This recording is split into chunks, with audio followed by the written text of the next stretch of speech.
looked him in the eyes, thumbed the launch override, and left him to die on a dead rock with 36 elite killers already tightening the perimeter. Gus Holt was only a maintenance subspecialist, non-combat, hazard rating, negligible. That was the number the Varathi had logged when they cleared his badge.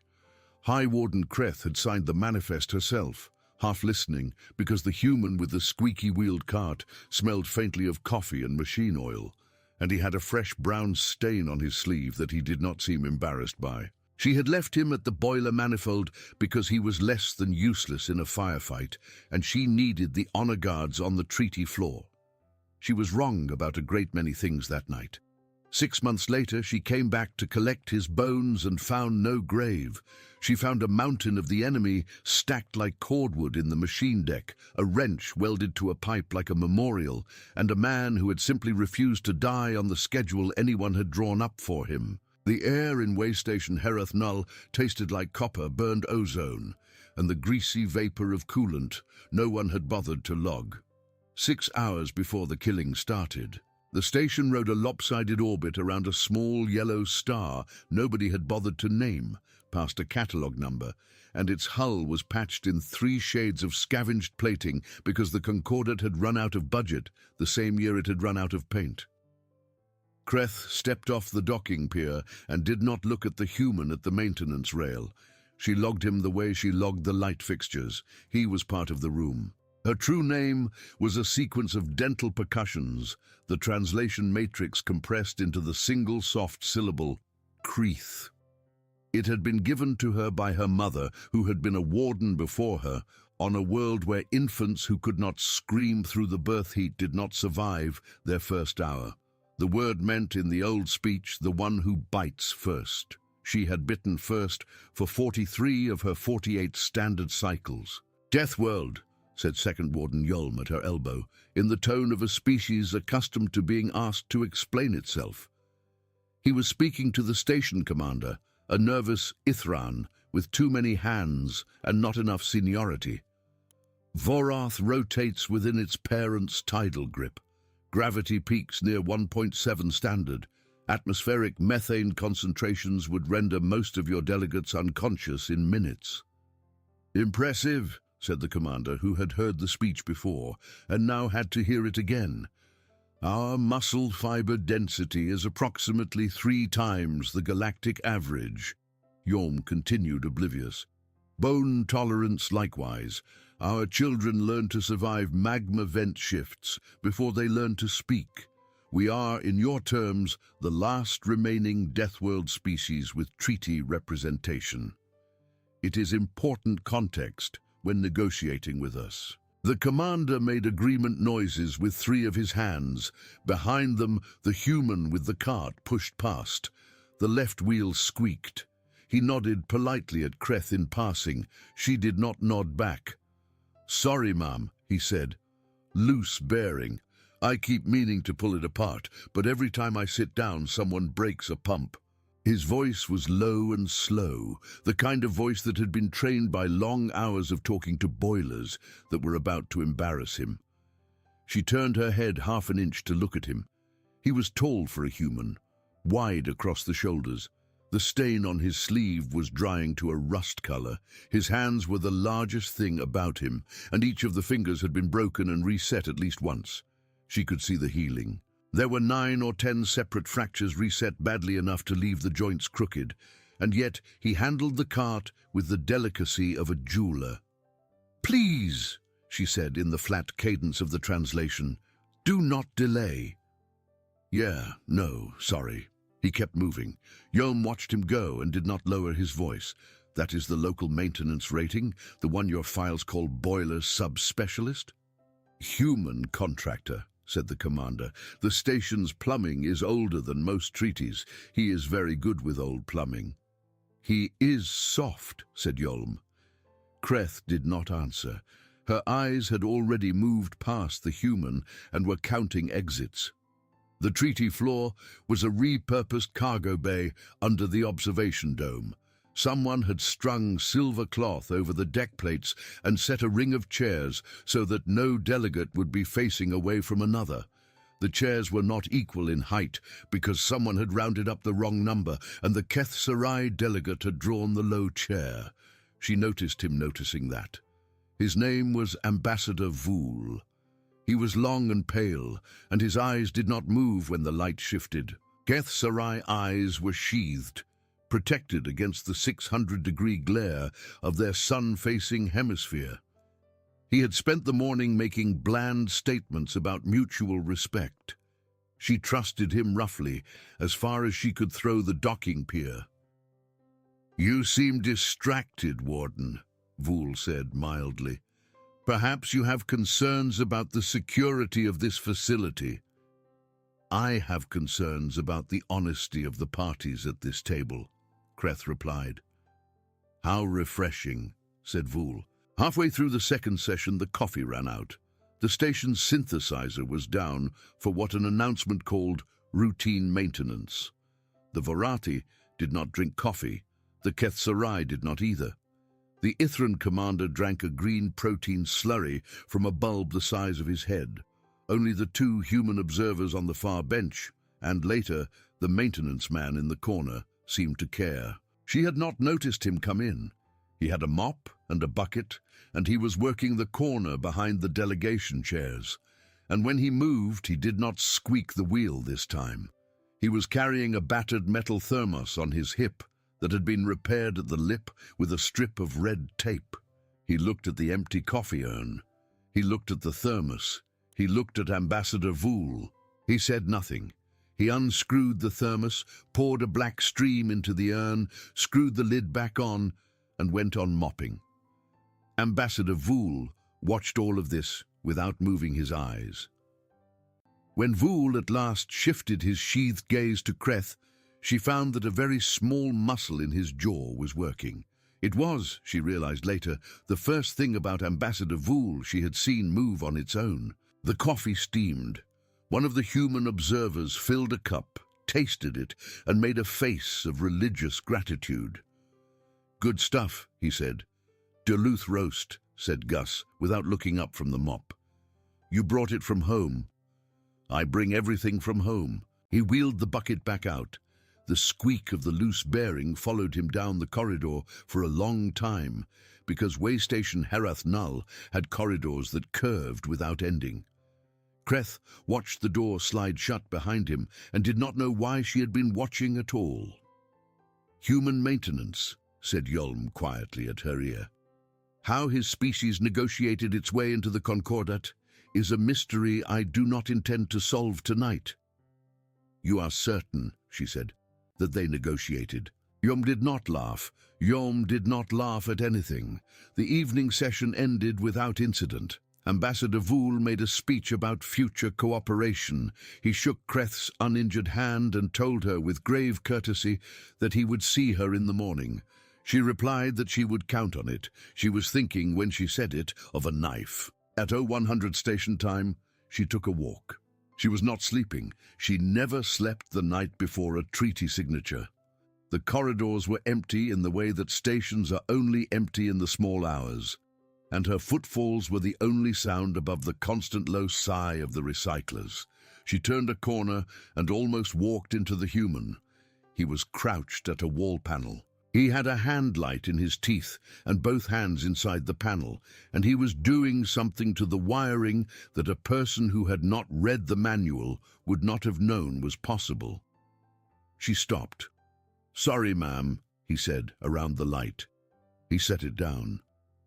"Sensor loop's iffy on this deck. If it drops out, we lose the pressure alarms for the coolant runs. I keep meaning to fix it, and every time I sit down, someone breaks a pump," she said. "Yeah," he grinned, a thing that in her language would have been a threat display. It was not one.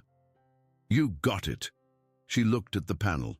She had seen station wiring on 11 worlds, and this was not station wiring.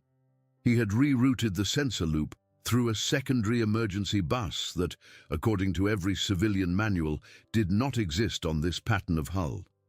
He had done it very fast. "You are working overtime," she observed. "Nah, I like the quiet." She looked at him. She noticed this time that he was standing with the loose, comfortable slouch of a man whose spine was fully relaxed, and that the loose, comfortable slouch put his center of gravity, from what she remembered of human physiology, exactly over the ball of his back foot. He was not lounging, he was resting. There was a distinction in her language. It was a distinction she had learned as a child in a forge house, watching her uncle rest before a swing of the hammer. "Have a good night, ma'am," he said mildly. "Yes," she said, "good night." She walked on. She turned 2 corridors before she realized she had been holding her breath. The HFY kill team hit at 0300. They came through the docking umbilical they were not supposed to have access to. 17 of them, in matte black pressure armor, with edged weapons at the hip and short energy carbines, cradled in gloves the color of old rust. They took station security in the first 4 minutes. They took the Ithran commander in 5. His body was found at the airlock control, 3 of his hands still on the panel he had been trying to seal. They took the treaty floor sensor grid down with a burst of static that the emergency backup did not catch, because the emergency backup had been quietly rerouted through a secondary bus that morning by a maintenance man who liked the quiet. That last was the reason Kreth was still alive. She heard the first shot from her quarters. She was already moving before the second. She had her sidearm in her hand and her honor guard Sergeant Wren on the comm, and she was halfway down the corridor when the wall in front of her erupted in molten spray as an energy carbine burned through it. She dropped, rolled, came up firing. Her round took the shooter in the throat. He fell without a sound, and she saw, in the light of the arc, that his armor bore no faction sigil. It was a scrub job. Someone had scoured off the marks. That was the first thing that was wrong. The second thing was that they knew the layout. They knew where her guards were quartered. They knew the safe path to the treaty floor. They knew where Ambassador Voul's suite was, and they knew that Voul would be sitting quietly in a chair in his suite, with his sheathed eyes closed and his long fingers laced across his belly, waiting. That was the second thing that was wrong. She saw it from 30 meters away, through a shattered viewport, as she circled to reach her guards. She saw the door of Voul's suite open at his own hand. She saw him nod to the 2 HFY in armor who stood in his hallway. She saw them nod back. Ambassador Voul was not a hostage. Ambassador Voul was the errand. "Wren," she snapped into the comm. "The ambassador. It is the ambassador." Static answered her, then Wren's voice, tight with pain. "Warden, Deck 4 is lost. We are pulling back to the machine hall." "Casualties?" "All of them." The word hit her like a hammer between the ribs. "All of them. 13 honor guards, all trained since the 8th cycle, all sworn to bite first. All of them." "How many hostiles?" 10 still moving, maybe more." "Warden," he grunted. She heard the wet cough that meant lung. "Warden, there are traitors.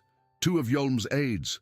They opened the line filled with the harsh crackling that a comm made when the person on the other end had stopped talking permanently. She ran. She was hit twice on the way to the machine hall, once in the shoulder, once in the thigh. The thigh round grazed and cauterized, angry but not disabling. The shoulder round punched clean through and took a piece of the joint with it, and by the time she reached the bulkhead of Deck 6, she could not lift her left arm above her waist. She heaved herself over a fallen locker and into the machine deck through a maintenance grate she had noticed earlier, because she had made a habit, since her mother's death, of noticing maintenance grates. The machine deck was dim and hot and reeked of ozone. Somewhere above the ceiling something had ruptured, and a fine oily rain was drifting down through the grating. She wedged herself into a niche behind a collapsed bulkhead. She counted. 31 of her 35 were confirmed dead. 3 honor guards were unaccounted for. She was on her own until they surfaced, and she had no reason to think they would. There was a sound. At first she thought it was a coolant line singing. Then she realized it was too rhythmic. It was a series of hard, wet, single impacts, like a butcher working a heavy joint at even intervals. The impacts came from the manifold, deep in the machine bay. They stopped. There was a very small silence. Then, from the same place, someone laughed. She would remember that laugh for the rest of her life.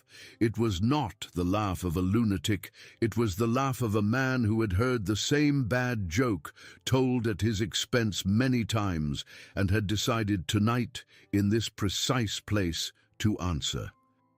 She keyed her comm to the private channel. "Human," she said. She did not have his name. "Maintenance, are you hearing me?" There was a pause. Then, in the same slow, low voice, breathing a little harder than before, but not much. "Yeah, ma'am. How many of them are with you?" "Right now, 4. There was 5 a minute ago. Where are the rest of my people?" 2 guards, second deck stairwell. They're pinned. There's a 3rd that I don't know about. I'm working on it."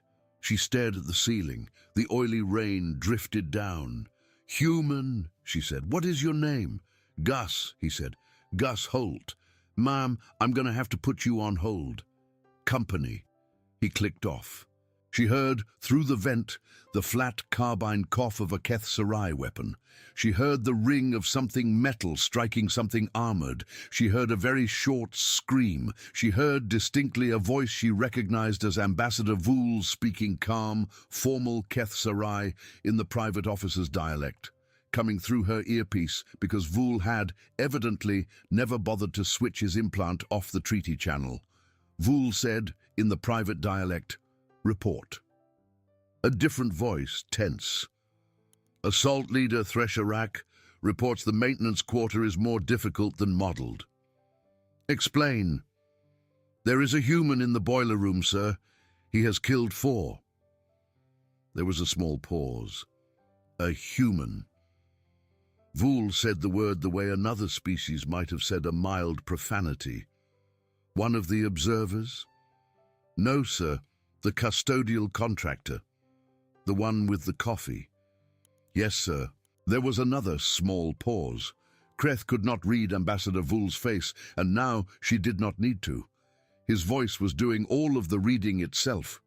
"Kill him," said Vool. Slowly. "Send Thresh Arak in personally." "Sir." "Thresh Arak reports that he intends to." "Excellent, and Messire." "Sir, do not underestimate an obstinate species." She listened to the click as the line closed. She stared at the pipe running above her head and did not move. She thought, in a language of dental percussions, the translator would never carry "you." You knew. She dragged herself out of the niche and began, one-handed, to reload. The next voice she heard through the vent was not a voice. It was a rush of static. Then the vent clanged. Then a new voice, deeper, harsher, layered with the HFY officer's tonal glottals that even the translator could not fully smooth, spoke. "Human," it said. "I am Thresharak of the House of the Sunfire. I have killed 4 of my brothers to reach you. I wish to make you an offer." There was no answer. "I'm told that your people are also called Deathworlders. This is amusing to me. I've read your world's file: blue oceans, temperate belts, snow at the poles, trees. Your ancestors killed each other with sharpened sticks and thought this was war. Ours were born in a hemisphere that killed anything not born to it in 9 minutes." Silence. "I would like you to know," said Thresharak, "that when you die it will be because I decided you were worth a personal appearance. In our language, this is an honor. In yours, I do not know what it is." Then, from deep in the manifold, Gus Holt started laughing. It was a soft laugh at first, then it got a little louder. It was not a nervous laugh. It was not a defiant laugh. It was the kind of laugh a plumber lets out when someone else tells him confidently how a boiler is going to explode. It went on for perhaps 6 seconds. When it stopped, there was a very complete silence in the manifold. Then Gus's voice, muffled by distance and steel. "Buddy." he said kindly. "You got no idea." Kreth pressed her back against the pipe and closed her eyes. She reached across her body with her right hand, keyed the emergency terminal set into the deck, and pulled a file. Her fingers were slick with something that was probably her own blood. The terminal was a maintenance interface, and it had access to the personnel files of every contractor on the station, and it responded to a warden's biometric override the way any concordate system did, which was slowly and grudgingly. She scrolled with her thumb. She found him. The file was thin. It had the kind of thinness of a life lived off the paperwork. She scanned. She stopped scanning. She scanned again. Then she keyed the vent side comm and, in a voice that she did not entirely recognize as her own, said, "Second Warden, Yolm." He answered on the first repeat, from somewhere she could not identify. "Warden," he said, "you are alive." "I am alive." "Are you alive?" "I am alive." "Yolm, I have the file of the human. Are you at a terminal?" "Yes." "Read it." "Warden, we are under—" "Read it, Yolm." There was a pause. Yolm was not a man who liked to be interrupted, and Yolm had been interrupted twice in his adult life, once by his mother and now by her, and Yolm read the file. "Occupation," he said. "Boiler maintenance subspecialist. Contract age 11 cycles. Certified for pressurized systems in atmospheric and vacuum contexts. Prior employer, terrestrial merchant marine, 13 cycles. Prior to that," he stopped. "Continue." "Prior to that, ground service, name of designation is redacted, duration of service 8 cycles. Listed under a compartmented military organization, the file will not name to my clearance. Warden, my clearance is very high." "Continue." Cross-referenced injuries. Yolm's voice thinned. "Warden, there are more entries than the field is designed to display. Skeletal fracture history. Right hand, 3 occurrences. Left hand, 2. Ribs, 6. Skull, 1. Femur, 1. All healed. Bone density post-injury measured at approximately twice the mean baseline for his species. Cold exposure record, extreme. Local file cites 11 consecutive standard days at surface temperature below -40 in his home region. He was 9 cycles of age at the time. Silence. "Please repeat that number." 9, Warden." "Read on." "Documented tolerances, toxin exposure, class 4 organics, non-fatal outcome, 3 occurrences, hyperbaric injury, 1. Explosive concussion, 6 documented occurrences in professional context, 3 additional in prior military context. Nutritional deprivation, 6 standard days without input, non-fatal. Sensory deprivation, 31 standard days in an unlit compartment, non-fatal. Listed with the notation, reported to have retained sanity.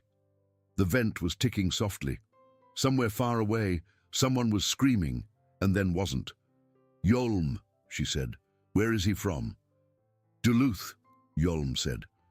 "It appears to be a settlement on the northern coast of a freshwater sea, so large the locals refer to it as an ocean." "Do they?" "Warden, this cannot be correct. This species is rated." "Read the rating aloud." "Non-combat. Hazard rating negligible." "By whom?" Yolm paused. She could hear him scrolling. "By the initial concordate contact survey, 214 cycles ago." "And who has updated it since?" Another pause. Longer. "No one," said Yolm. She let her head rest against the pipe. "Yolm," she said, "the Keth Sarai kill team is in the manifold with him." "Yes, Warden." "And their assault leader has just requested a personal meeting." "Yes, Warden." Yolm. "Warden. Warden's sub-actual Wren has died on the second deck. I have logged it, and I request you note it in your record. I am proceeding to the manifold." "Warden, you have 1 arm." "I am aware, Yolm. Please, do not." "Yolm," she said, "the human is currently killing them faster than we would." She severed the connection. She stood. She almost fell. She caught herself on the pipe and used her one good hand to reload, one-handed, in the way her mother had taught her when she was a child in the forge house, with her teeth to seat the magazine. She began to move. The machine deck ran 3/4 the length of the station. The boiler manifold was at the far end. She moved through the ozone rain in a long, half-limp, keeping to the deck plates because the grating creaked, and Keth Sarai armor had aural sensors calibrated for creaks. She passed the bodies. She catalogued them as she passed. There was Ren against the stairwell, his weapon still in his hand, 3 Keth Sarai lying face down within arm's reach. He had bitten first, at the end. She touched his cheek with 2 fingers as she passed. There was no time for more. She counted 5 Keth Sarai dead on her way through. 2 of them looked like they had been struck with an implement much heavier than she had expected. One of them had been dismantled in a way that suggested a specific piece of maintenance equipment had been used with a specific application of leverage. The armor plates on the pauldron had been peeled back. There was a wet dent in the temple beneath. She looked at the shape of the dent and thought absurdly of a rounded pipe wrench end, 7 kilograms of hardened steel with a pattern of shallow ridges for grip. She reached the manifold junction. She heard voices. The manifold was a great cluttered maze of pipes carrying superheated water in one direction and superheated steam in the other, running under lattice catwalks, punctuated with valve wheels and pressure gauges and the huge blistered green tanks of the primary heat exchangers. It had been someone's job to keep this alive for 11 cycles. She now understood that this had been the same person's job to make dangerous, deliberately, on a night like this. She saw him through the pipes. He was kneeling behind a service manifold with a heavy adjustable wrench in his right hand and a coverall strip stuffed into his left shoulder. There was blood running down his arm to his elbow, and it was dripping in a slow, steady patter onto the deck plate at his knee. There were 3 Keth Sarai in the middle distance, one of them already dead, the other 2 arguing in the private officer's dialect about whether it was smarter to go up over the pipes or down under them. Beyond them, further into the maze, stood a 4th Keth Sarai in more decorated armor, whom she recognized by his rank marks as Thresh Arak of the House of the Sunfire. Thresh Arak was speaking. Gus Holt was listening. Gus Holt looked, Kreth thought, like a man patiently waiting for a co-worker to finish a story he had already heard. "And cannot begin to understand a species like ours," Thresh Arak was saying. He had a good speaking voice. He had, she suspected, practiced this. "You come from a soft world. Blue seas and green plains, trees. Trees, human, are a decorative gesture in the direction of biology. My homeworld has no trees. My homeworld's atmosphere would kill you before you finish the word atmosphere. My people's newborn crawl over stone hot enough to bake your bones. This is the meaning of a death world. Not decorative winter, not decorative predators. A death that is the background sound of the planet you were born on." Gus adjusted his weight on the ball of his back foot. He did it very slightly. Kreth saw the motion, and it made her heart do a strange small thing in her chest. "Uh-huh," said Gus. "You keep laughing," said Thresh Arak. "I'm uncertain if you understand what I'm saying." "I understand, buddy." "Then why do you laugh?" "Well," Gus adjusted the strip of cloth in his shoulder with his teeth. He did not wince. "For the sake of argument, say you're right about Deathworld. 600 degrees where the sun shines, baked stone, bright sky, big lizards. You have my sympathy. You have ours." "See, that's the thing." Gus grinned. He did the grin at a Keth Sarai for the first time, and Kreth watched the 2 soldiers arguing over the pipes go quiet, because even from her angle, it was the wrong grin to see across a corridor at 3 in the morning. "You have one sun. You got tidal lock, 600 on one side, what minus 150 on the other side. Predictable. Bad, but predictable. You're born. You know what side of the wall to stand on. That's a rough neighborhood, sure. That's not a death world. That's a rough neighborhood with a fence." Thresharak said something that the translator did not carry. "Where I'm from," Gus said, "the wall moves." He unhitched something from his belt with the very slow, deliberate motion of a man about to demonstrate a piece of machinery. "Where I'm from," Gus went on conversationally, "you got a coast. You got trees, yeah, all right, nice ones. You got a lake so big we forget it's not the ocean. Half the year it's warm. Sometimes it's real warm. Bugs, deer, mosquitoes big enough to carry off a small dog. Bears when you don't want them. Cougars when you really don't want them. Wolves, well, wolves are polite compared to the bears. And then, buddy, the wall moves. The wind turns around. And it goes down to -40. Not for a day, for a couple weeks. And the wall keeps moving. Fire in a summer, flood in a spring. Some winters you dig your neighbor out and some winters you don't." He shifted his grip on the wrench. "You are describing," said Thresharak uncertainly, "seasons." "Yeah, buddy," said Gus. "Yeah, seasons." The tone of his voice did not change, neither did his stance, but something in the room did. The looseness went out of Gus Holt's shoulders. The comfortable slouch straightened. The maintenance man in the corner disappeared. What straightened up in his place was something the manifold had never held before.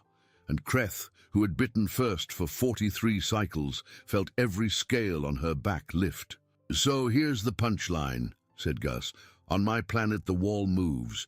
You come out into that 4 billion years, and you either learn to move with it, or you get eaten by whatever came through last night. And after 4 billion years of that, buddy, my whole species is the thing that came through last night." Then he moved. He moved faster than the men on the pipes could believe, which Kreth had known he would, because she had seen him rest his weight on his back foot. He crossed the deck to the closer soldier before the closer soldier had finished raising his carbine. The pipe wrench caught the seam under the arm at the pauldron, hooked and yanked. The armor peeled with a wet metallic sound. The wrench came down twice on the exposed joint. The soldier folded. The second soldier fired. Gus was already gone from the space he had been in. He came up behind the second soldier from a direction that should not have been available, which meant he had rolled under a pipe that even Kreth would have hesitated at, and he swung the wrench in a rising arc under the chin. The armor there, she had time to note, was thin. It was thin because on Ketsora nothing attacked at that angle. There were no low predators. Gus knew this. Gus had evidently spent 9 minutes reading the technical specification. The second soldier collapsed, 2 down. In the manifold, in that light, in that time, it had taken less than 4 seconds. Thresharak of the House of the Sunfire fired his carbine and missed because Gus had gone sideways behind the exchanger tank. Thresharak fired again. The energy bolt hit the tank. The tank was old and armored against internal pressure, but not against being shot. It did not rupture. It did, however, vent, and the manifold filled with a scalding, roaring cloud of steam that had been meant to spin a turbine. Under the cover of the steam, Kreth moved. She came around the manifold from Thresharak's blind side. Her arm was useless. Her leg was slowing. She had 1 shot in the sidearm and no time to reload. She reached the corner and saw Thresharak sweeping his carbine in the steam, hunting the human by heat signature, which was going to fail him because in that scalding cloud, everything was a heat signature. She raised her weapon. Something moved behind Thresharak. Not Gus. Something else. An honor guard stepped out of the steam, or half of an honor guard. Subactual Merav, his lower jaw a wet ruin, 1 arm gone at the elbow, still on his feet, still holding his sidearm in his remaining hand. Merav fired. His round went past Thresharak and caught the manifold. Thresharak spun, fired, and Merav went down, and Kreth almost pulled her trigger and did not, because Merav's fall had done what Merav had wanted it to do. It had turned Thresharak's back. She fired. Her shot took Thresharak in the side of the head, above the ear where Kethsarai armor did not extend, because Kethsarai armor did not need to protect against threats that came sideways. He fell. She fell too, because her leg had chosen that moment to remember its wound, and she landed on her good side and stared up through the steam at the pipes. Somewhere in the steam, Gus said mildly, "Sub-actual Merav, Warden, both of you, sing out, talk to me." She said her call sign. Merav did not answer. Merav would not answer again. Gus came around the manifold. He was limping. There was more blood down his sleeve than she remembered, and now there was blood down his side too. He knelt next to her. He did not touch her. He looked at the shoulder and looked at the leg and said, "You want the leg first?" "The arm." "The arm's not going to kill you tonight, Mom. The leg's got a bleed I don't like." "The arm." He looked at her. He read her in the way he had read the boiler wiring at 0100, and he understood something a species that spent its childhood in a forge house understood, which was that a Vorathi warden with one weeping arm and one wounded leg was not going to accept the leg first. He nodded once. "All right, Mom." He took a med tab from a hip pouch that was more heavily stocked than a maintenance man's hip pouch had any right to be. He set it on the shoulder wound and pressed it in with the flat of his palm. The tab hissed. He did the same for the leg without asking twice. Then he sat down on the deck plate next to her, and in front of her, without ceremony, reached into his own left shoulder wound with 2 fingers, hooked something out, examined it in the light, dropped it into a bucket beside him, and pressed a med tab to himself. He did not make a sound. He said without looking at her, "Don't be delicate, fill the hole." "Human," she said. "Yeah, ma'am." "Ambassador Vool." "Not dead yet." "He is." "Yeah, I know. I heard your call to Second Warden Yolm, ma'am. Sorry, piggyback the channel." "Human, there are still 7, I make it," he said. "Maybe 8. Ambassadors in his suite. He thinks he's still winning." She looked at him. "Warden," said Gus Holt very gently, "you have done enough. You are hit. Sit here. I will bring the ambassador to you." She closed her eyes. She reopened them. "No," she said. "Ma'am." "You're going, Gus Holt." "I am going. That is settled. Do not waste my breath on it." He looked at her for a long moment. Then he grinned again. It was the same grin. It was the reason the 2 soldiers had gone quiet. "All right, ma'am," he said. "Company for the walk. Won't say no." He helped her up. He was, as it turned out, extraordinarily strong. She had seen it in the wrench swing. She had not understood it in her hands. He picked her up, as if her weight were a mildly annoying tool she had asked him to move, and set her against the pipe and steadied her. He took her sidearm from her, checked the magazine, and when she raised her eyebrow, handed it back and drew a heavier weapon of his own from a compartment on the deck that she was reasonably sure had not been marked on any manifest of the station. She said, "You had that here." "I have a lot of things here, ma'am." "You are not a maintenance subspecialist." "I am a maintenance subspecialist, ma'am. I am also some other things." He shouldered the weapon. He looked at her. "Ma'am," he said, "before we go up, you want to hear the joke?" "The joke?" "The joke I laughed at." She looked at him. "Tell it," she said. "Buddy in there," Gus said, "spent 5 minutes explaining to me what a deathworld is. 600 degrees in the sun, cold on the shady side, baked bones, whole thing. And I was crouched behind a pipe with a wrench in my hand, thinking about how, when I was 7 years old, my grandmother sent me out into a blizzard to bring in the wood." He looked into the middle distance. "She sent me because I was the youngest and the smallest and the least useful in the house that night.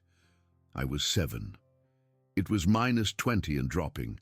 My dad was working double shifts on the Lakers because the coal wasn't going to move itself.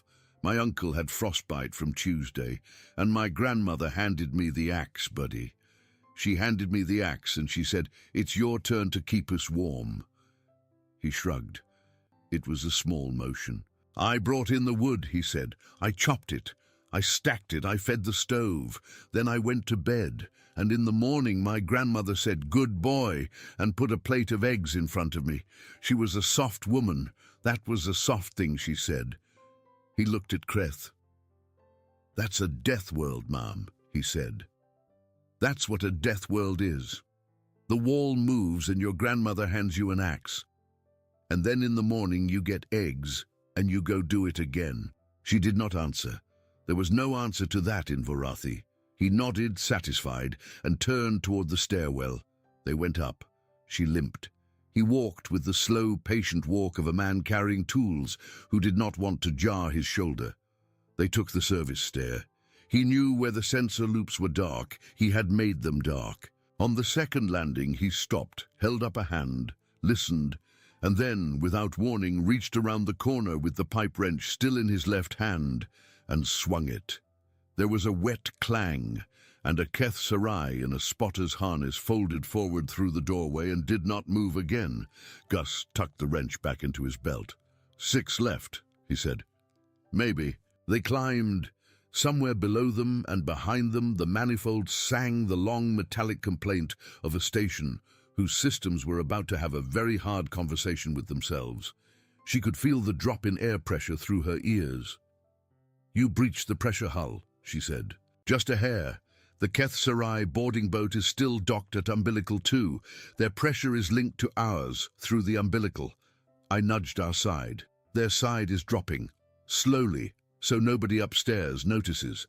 Cabin altitude's climbing. Give it another 10 minutes, and their reinforcements over on that boat aren't going to be reinforcing anybody." "You planned this." "Ma'am?" He looked back at her over his shoulder. "I did not plan this. I saw the delegation come in 3 days ago. I read the room. I made some things ready in case the room went sideways. I got lucky. The room went sideways in the shape I made ready for." "You do not seem like a lucky man." "Sometimes I am, ma'am." They came out on the treaty deck. The corridor was dark.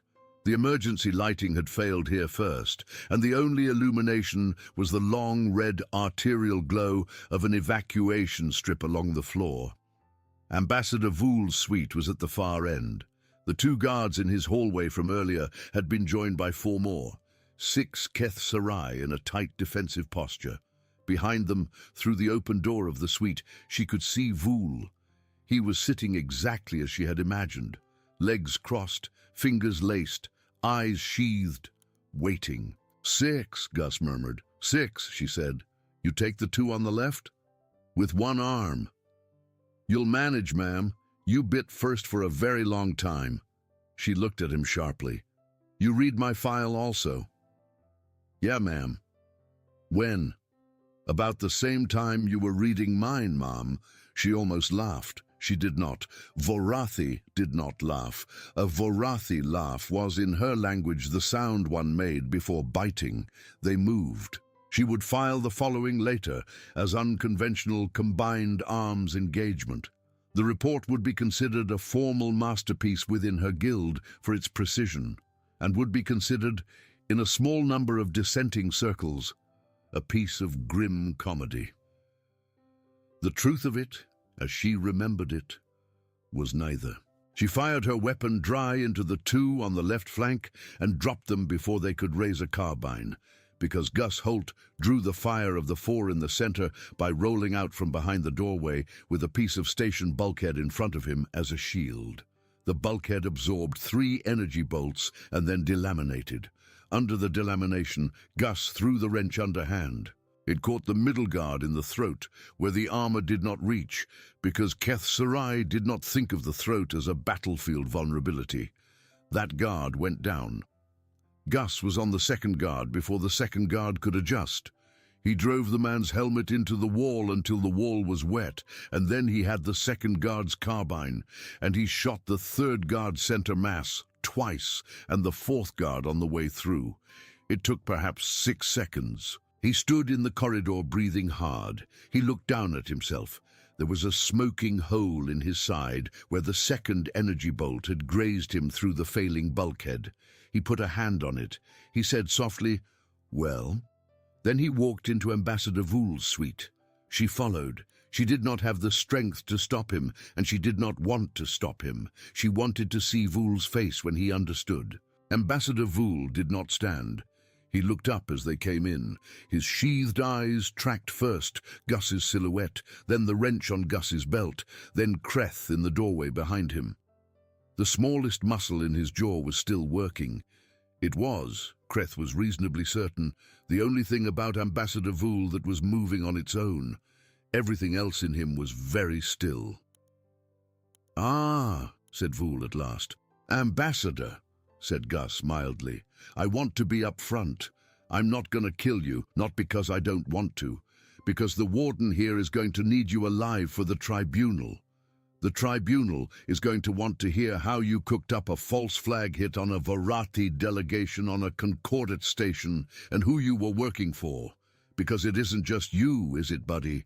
You're carrying a name, bigger name than yours. Am I close?" Voul did not answer. "I'll take that as a yes." Gus glanced back over his shoulder at Kreth. "Ma'am, you want the honors?" Kreth walked into the room. She limped up to Ambassador Voul. She looked down at him from the very small angle her injured shoulder allowed. He looked up at her. She did not touch him. She said, in the low, careful cadence her mother had taught her, "You are under my custody." Warden Kreth. "You are under my custody, Ambassador. Your legs will remain where they are. Your hands will remain laced across your belly. If you rise before I say rise, the human here will remove your knees, and he will do it. And I will file the report as accidental injury during arrest. Do you understand?" There was a very long pause. "Yes, Warden," said Ambassador Voul. She turned to Gus. He was still holding his side. There was, now that she was close to him, a great deal of blood down that side of his coverall. He was breathing in a very controlled way that a Varathi warden knew was the breathing of a man whose diaphragm was not going to keep working forever. "Gus Holt," she said. "Ma'am, you need a physician." "In a minute, ma'am." He grinned. It was, this time, a wobblier grin. "Would you do me one favor?" "Yes." "There's a thermos," he said. "I set it down by the boiler intake at about 0250 this morning. Metal thing, red tape on the lip. Somebody could go grab it. Coffee analog on this station has been haunting me since the layover. I'm going to want the real stuff when I sit down." She looked at him. She almost laughed again. She almost did not manage to not laugh this time. She caught it in her throat. "Yes," she said. "I will send someone." "Thanks, ma'am." He sat down heavily on the floor in front of Ambassador Voul. He kept the carbine across his lap. He looked at Voul the way one looked at a leaky pipe, without any personal feeling, only professional attention, and a certain quiet awareness of what the pipe was going to do if it was not repaired in the correct order. Kreth walked to the doorway and keyed her comm. "Yolm," she said, "the ambassador is in custody. Tell the medics on the 4th level to come up. Bring a stretcher. Bring 2. Bring 3. Bring the pressure clamps and the plasma for the human. He is heavy. Bring lifters." Warden. "Yolm, you are alive." "So it seems," she said. "And Yolm." Warden. "I need someone to go to the boiler intake on deck 6. There is a thermos. Red tape on the lip. Bring it up. It is important." There was a pause on the line. "It is important," Yolm repeated in the tone of a second warden confirming an order he did not entirely understand. "Yes, Yolm." Warden. "Might I ask why?" "He drinks coffee, Yolm." "The human." "Yes." There was another pause. "Understood, Warden," said Yolm. The medics arrived.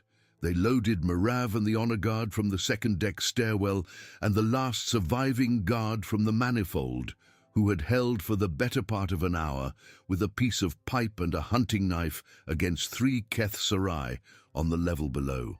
They loaded Kreth. They loaded Ambassador Voul on his own stretcher under his own guard.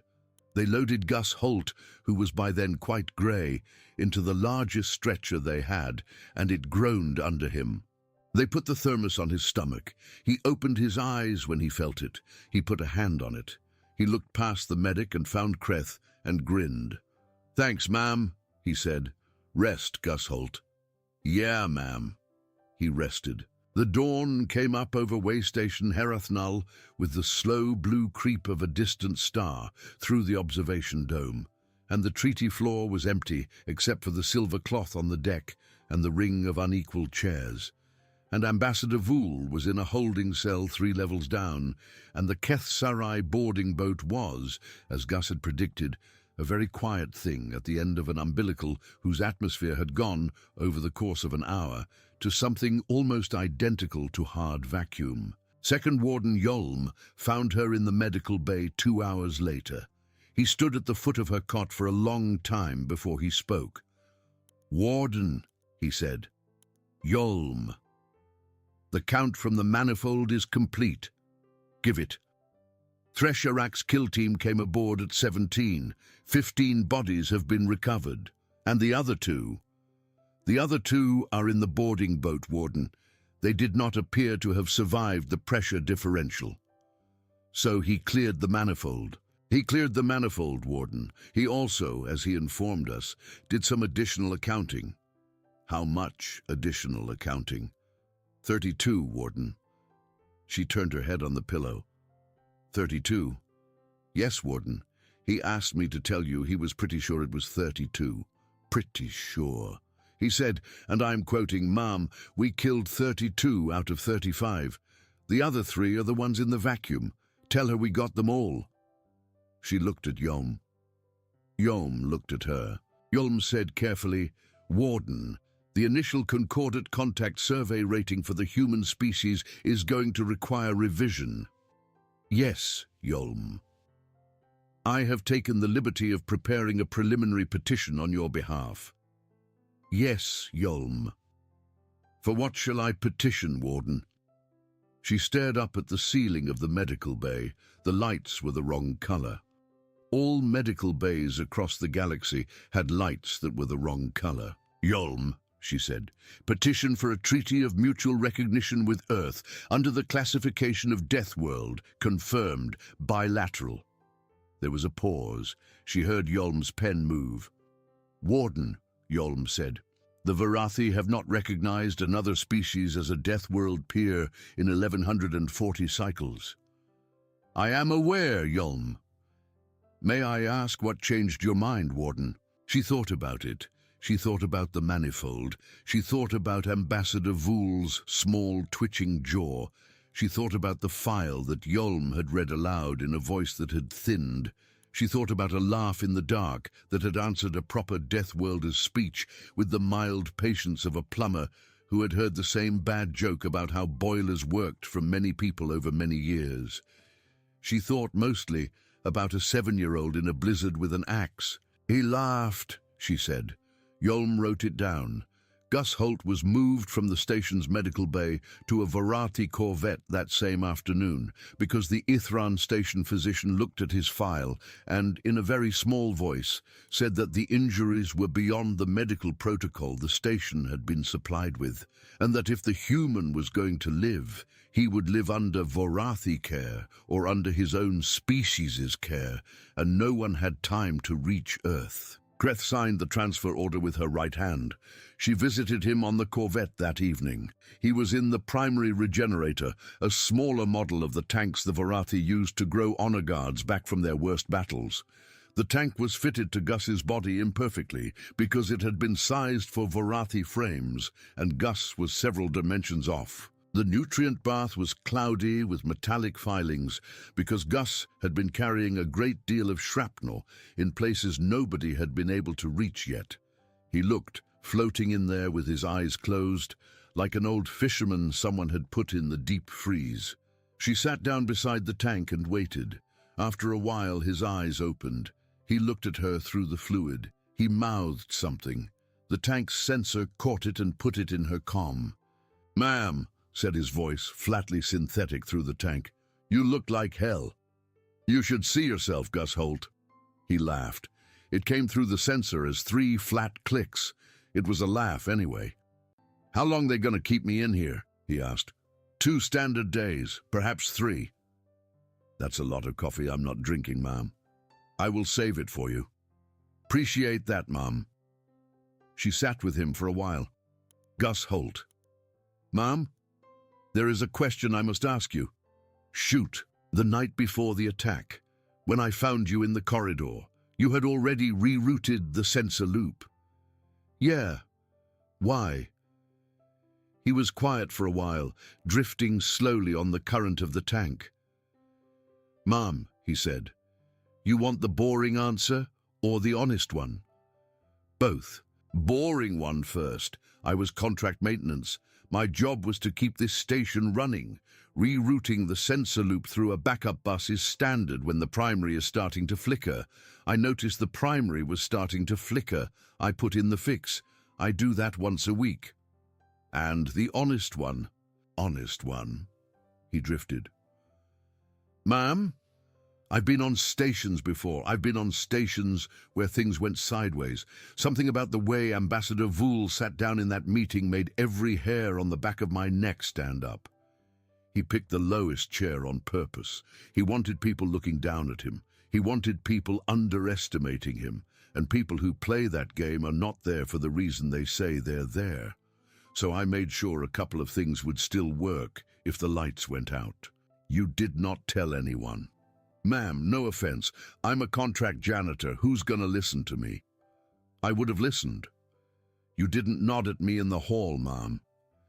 She had no answer to that either. I am sorry, she said at last. I logged you as maintenance subspecialty, non-combat, hazard rating negligible. I did not read your file. Ma'am, it's not your job to read the file of every contract janitor on a station.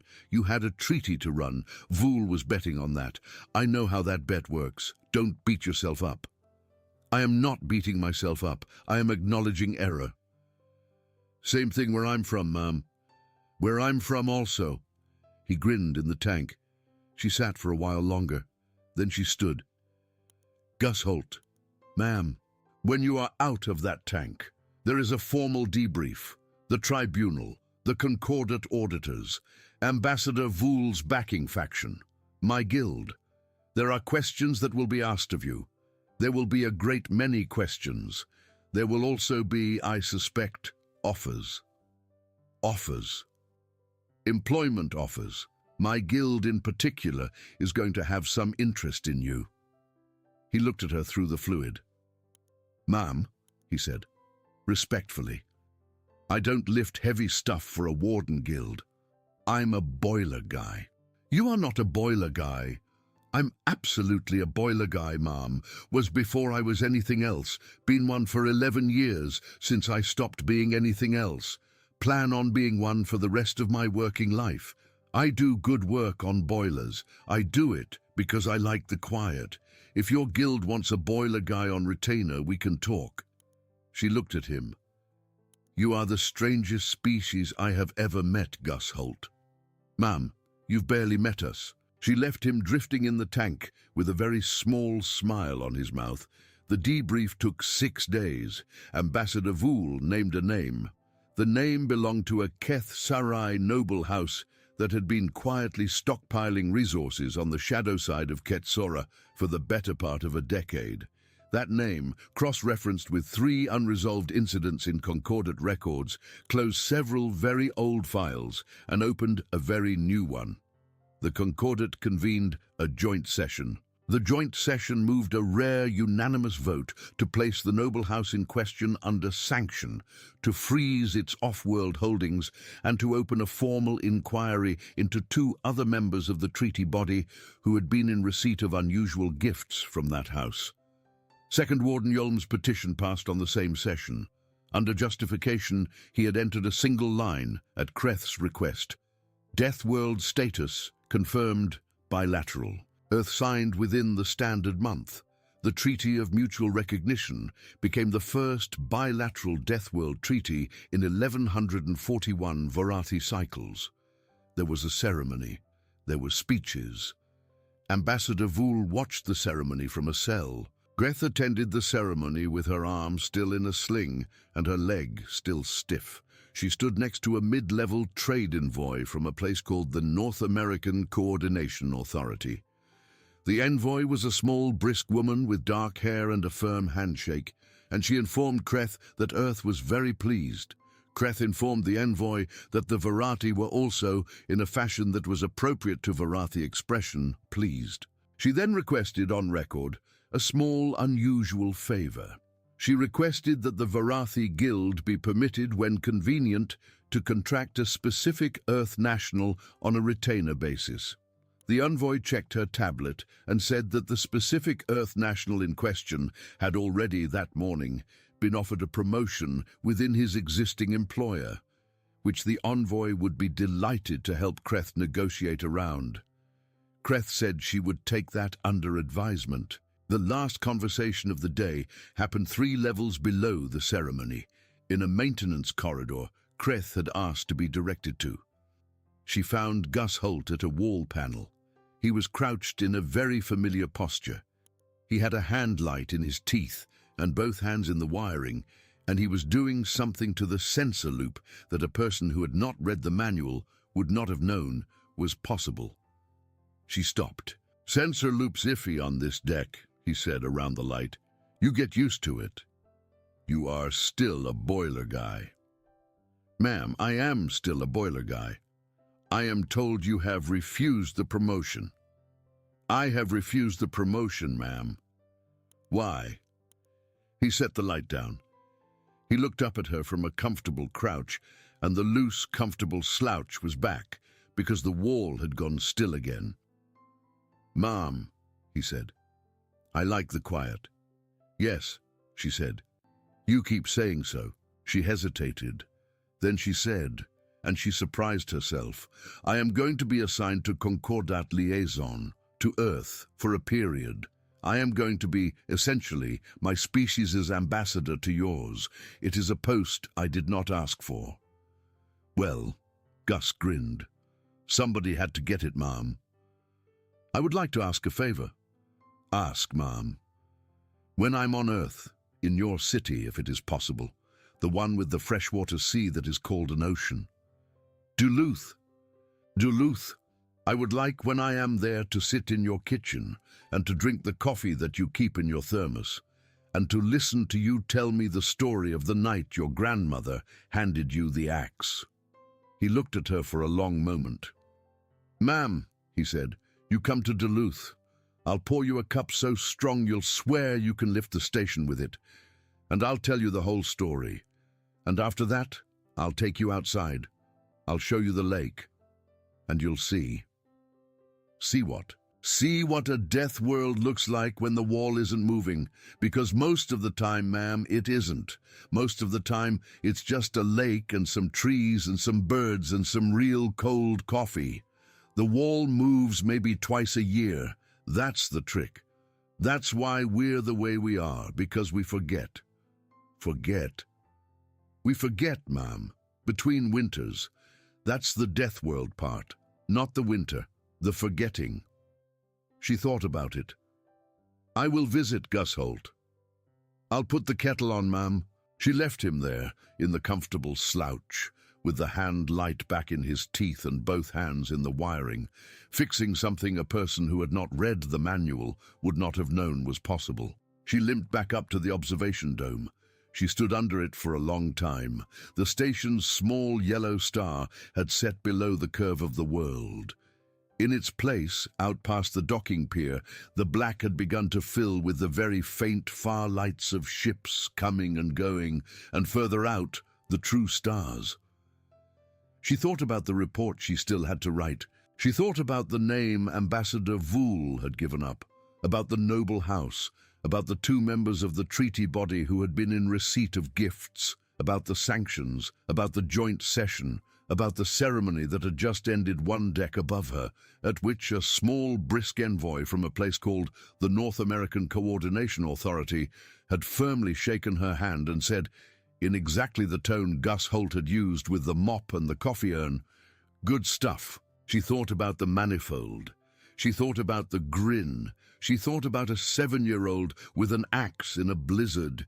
She keyed her private log. Personal note, she said, filed under reserved. Warden Kreth, High Warden Vorath of the House of Wren, of the House of the Late Wren. Note on classification error. A species may be soft in the day and terrible in the night, and it will be classified by whoever writes the report first. Note further, a wall that does not move for most of a year is not a wall that has stopped moving. It is a wall that is resting. When it rests, do not assume it has stopped. When it moves, do not assume you have seen the worst of it. When it laughs, do not assume it has laughed at you. It has laughed because it is remembering. She paused. Note further, she said.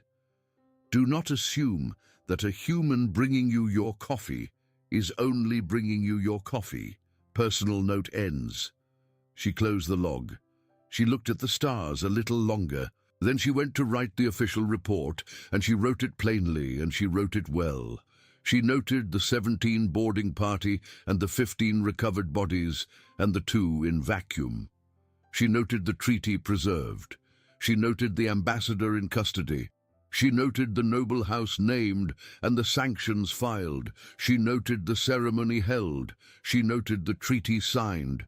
She noted her own injuries and the medic's forecast for full recovery. She noted sub-actual Marav's fall at the second-deck stairwell and sub-actual Wren's fall at the manifold approach, and she named each of the 13 honor guards who had died in the corridors that night, and she named them in the old language, in dental percussions, the translation matrix compressed into short, soft syllables that the readers of her report would nevertheless understand were not soft at all. She noted, at the end of the report, one thing about Gus Holt that was not strictly required by the format of an after-action account, but which she considered vital to the record of the night. He had asked for his thermos before he had asked for a physician. She filed the report. She sat back. She smiled in the small, careful Vorati way that involved only the corners of the eyes. The petition was by then already signed. Earth was by then already listed. The rating of humanity was updated in the Concordat Central Registry 3 days later. It read, under classification, Deathworld, confirmed, bilateral. Under notes, someone at the registry had added, without authorization, but without objection either, they forget, do not. That note remained in the file. What a journey. And here's the truth this story leaves behind. The real weapon is never the muscle or the metal. It is the stubbornness of a person who remembers in the dark why they came back to the fire. If this story hit you the way it hit me, drop a like. It is the small thing that keeps stories like this one alive on this channel. Share it with someone who also loves sci-fi about one human standing against the impossible. And subscribe with the bell on so the next HFY epic finds you the moment it lands. Now the question is yours. Ambassador Vool sat in a low chair to make you look down at him. Gus Holt pushed a squeaky cart and let you look through him. If you had walked into that treaty floor that morning, tell me in the comments. Would you have watched the ambassador or would you have watched the janitor? Keep your eye on the quiet ones out there in the dark. And keep looking at the stars.